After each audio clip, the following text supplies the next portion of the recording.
Hello, welcome to Weighted Averages. This is the lesson for Chapter 2, Lesson 9, and it starts on page 132. We are going to go through the first two examples of this lesson today, and we'll pick up the second two tomorrow. So let's get started. And examples 1 and 2, they're mixture problems, so you're mixing like antifreeze or metallurgy problems, or you're mixing metals. Like iron and steel or things like that, or I mean, there's even simple ones like mixing coffee. All right, so let's take a look. A couple of things we want to know before we get started. To set up your equation, you're going to want to take the amount of one of the parts you're mixing and its rate. So you're multiplying these together.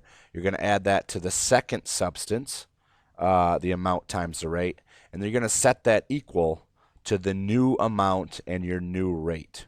Okay, and we're going to set up a table to help us create this equation. Okay, where the amount is how much product you want, so it's 2 pounds or 5 gallons or something like that, and the rate is the cost or a percentage. So in one of the problems we're going to look at, it's about cat food, and so the rate is a cost. And another problem you're going to look at antifreeze, and that is a percentage. Okay, so let's take a look at example 1. So Sherry feeds her cat gourmet cat food that costs $1.75 per pound. She combines it with cheaper food that costs 50 cents per pound. How many pounds of cheaper food should Sherry buy to go with 5 pounds of gourmet food if she wants the average price to be $1 per pound? So there's a lot going on here. So let's set up a table. All right. And I have the gourmet, the regular, and then the mixture that I'm going to make. Number of pounds, the price per pound, and then when I multiply these together, that's the total price, and that is really where we come for this. It's actually the amount times the rate, so we'll get a number plus a number equals another number. All right, so let's take a look here. So gourmet, she wants to mix this with 5 pounds of gourmet food, so that's where I got the 5 from right here. The price per pound for the gourmet is $1.75, and when I multiply these together, I get $8.75. All right. Now the regular is where our variable comes in. For the regular, I don't know how many pounds. Okay, that's what we're asking. How much do we want to mix with 5 pounds? The regular costs 50 cents per pound. And when I multiply these together, I get 50 cents X. All right.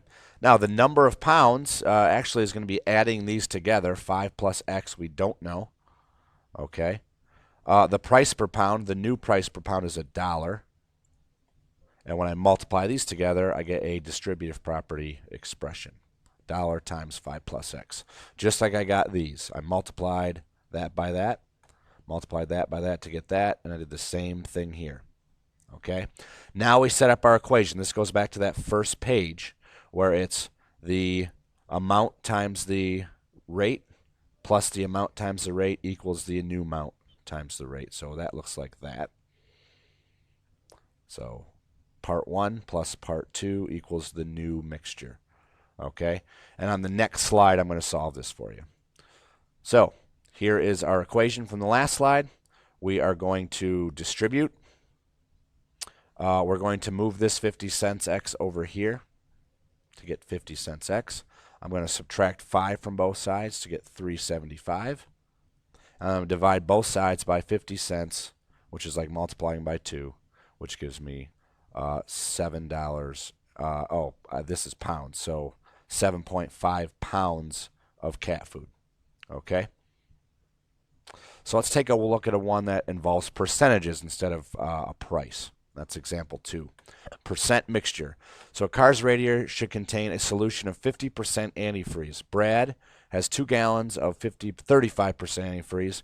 How many gallons of 100% antifreeze should he add to his solution to produce a new solution that is 50%? So we have two things we're mixing. A 35% antifreeze and a 100% antifreeze, and we're making a 50% antifreeze. All right, so here's my chart. I already have some of it filled in. Okay, we have 2 gallons of 35%, and 35% is decimals, 0.35. When I multiply them together, I get 0.7 gallons. Or, yeah. And then I have the 100%. I don't know how much of that is, and 100 as a decimal is 100x. I multiply those together. And then kind of the same idea here.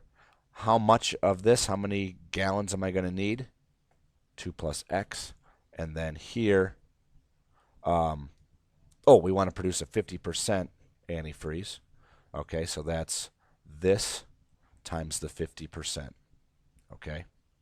So again, I got my parts here. 0.7 plus x equals this piece right here. And that's that equation. I'm going to distribute.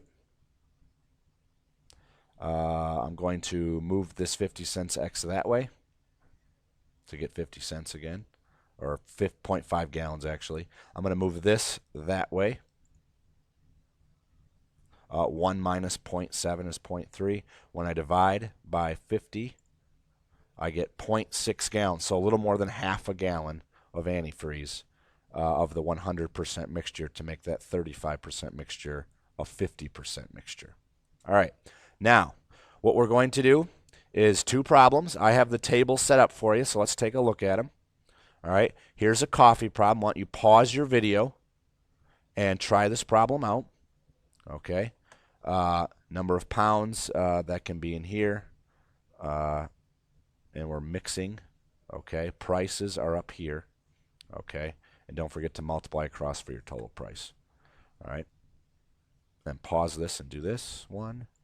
And then the next one you want to do is this antifreeze problem, and I have that set up for you too. Here are your percentages. All right, and then this one's slightly different because we know how much we want to make. We know we're making 100 gallons of it, so your variables are going to be in here. Okay? All right, I will see you guys next time.